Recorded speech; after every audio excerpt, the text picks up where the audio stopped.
Hi all, welcome to Jen's Creation Station. Our project for today is an origami folded scrapbook page. And I wanted to show you my inspiration for the scrapbook page. It's this origami folded photo cube. I originally saw the pattern on a Carol Duvall show, and the nice lady who showed us all how to do it on TV's name is Karen Thomas. I'll put a link to her website at the bottom of my post today so that you can go there and learn how to make these fascinating boxes if you like to fold cardstock or paper like I do. Now, the original pattern for this photo cube is simply a folded piece of cardstock or paper. This one is not glued together. It's just folded together, and then you insert what is to be a photo in the front, like so.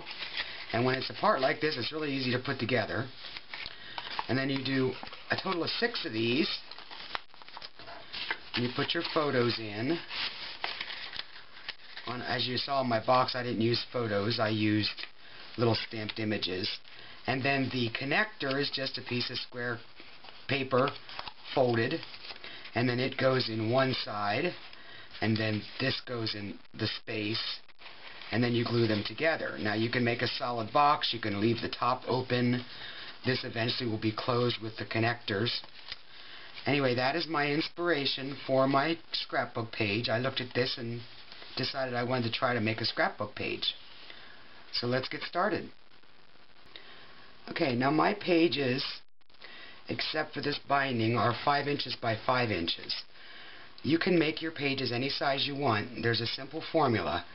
If you want a 5 inch by 5 inch page, you use 10 inch by 10 inch paper. If you want a 6 by 6 page, you use 12 by 12 paper. It's completely up to you.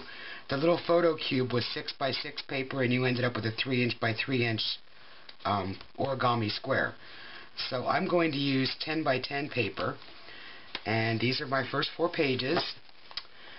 And what you'll need is you'll need 6 pieces of 10 by 10 paper, and I chose a flowered and a stripe, and they both turned out just fine on the pages. This is the flowered and this is the striped.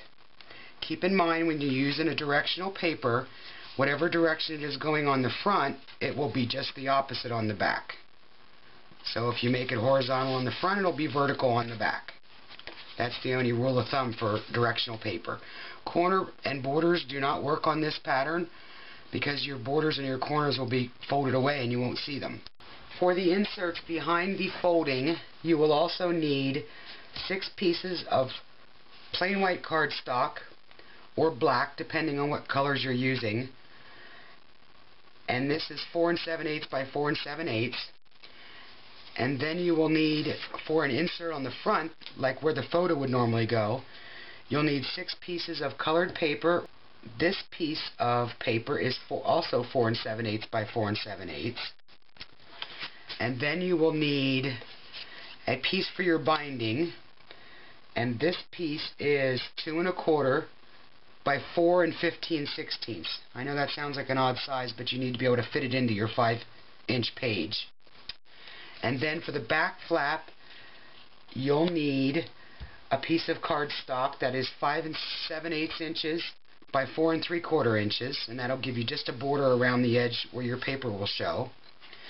And then for your tag, you'll need a contrasting piece of cardstock, and this is 4 7/8 by 4 inches.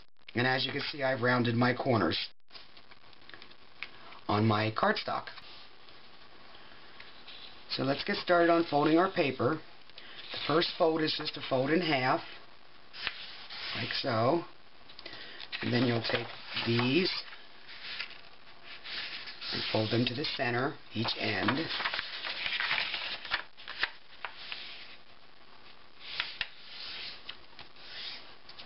And you'll open your paper and you'll repeat that in the other direction. can use a bone folder, but don't try to do this with your scoreboard. It won't work. You can...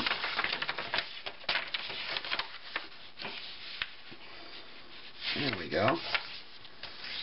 Okay, now what you want to do is you want to turn it over, and you want to fold these to the center.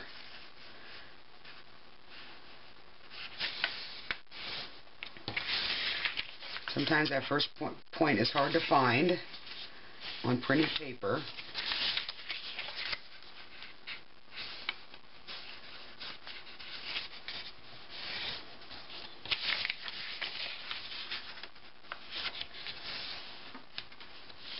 Okay, now your next step is to open it up and fold these four corners in.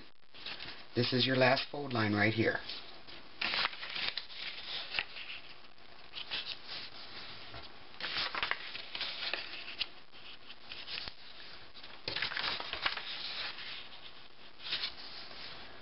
Okay, now, next thing you want to do is glue your 4 points down. So I'm going to go ahead and do that. This is just to hold them in place. It's a little bit easier to fold it when these are glued in place. I've made a lot of these, the photo boxes, and this was one thing that really helped get those corners folded in, was to have these points glued down. Okay. Now, when you fold this, if you push all four of these in, these will pop up like so.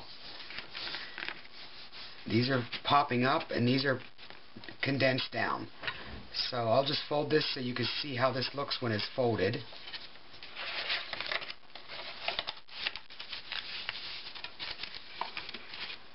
And as you can see, my folds aren't real crisp. And this is when you want to take your bone folder and sharpen your edges.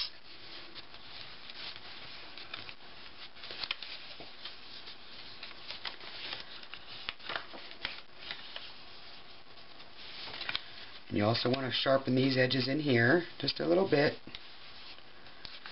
Now, if you're going to ink your edges, now is the time to do it before you do any more gluing, so that you can have access to all your edges. I inked all the way around here. I inked all my edges. And the ones that will show are these sides and then on the edges.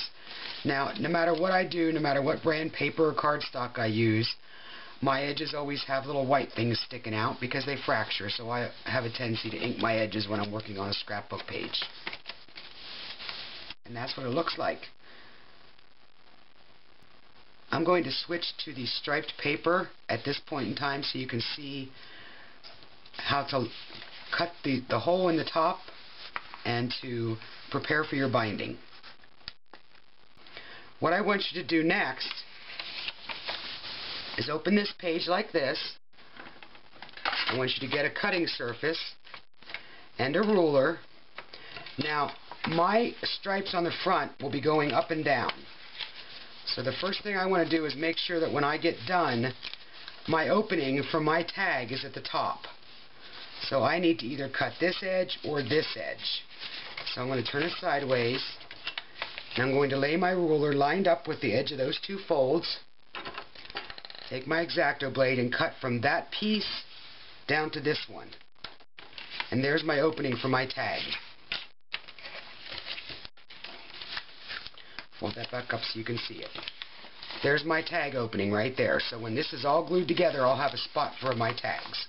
Now, the next step I want you to do is take your plain piece of cardstock, whether it's white or black or a neutral color, and I want you to line it up with this opening right here, and you'll have about 1/8 of an inch on all the other sides. And then we need to glue these triangles down in place. So you'll need to put glue around the edge of this white cardstock, and then on up to the point on each of these. Okay, and that way they'll glue shut, but you still have a pocket, and it'll hold these in place. Okay, I'm not sure if you can see my glue, but I've put glue around the edge of this. Now, the reason I put it on this piece of cardstock is because of the 1/8 inch gap. If you put it along here, you might end up with glue where you don't want it. So the first thing you need to do is bring this first one down and make sure it's lined up. And glue that in place, and then just start folding your triangles in. I'm going to turn this over so I can put some pressure on this. And there's the beginning of our page. Now our next step is to put our binding in. Now I've chosen to use my Zutter Bind It All to bind my mini album. So what I've got here is the piece of cardstock that is 4 15/16 by 2 1/4. What I want you to do is come in 5/8 of an inch, and I want you to fold that down. You need to score it and fold it down. Let me get my little scoring tool. And then you want to glue this shut. I really like my Scotch Quick Dry adhesive for these type of projects. It adheres in no time, and it's just super glue for this. Okay, so that's what it will look like. Now what I want you to do is take a ruler and measure in 3/8 of an inch from the right hand side and put a mark there.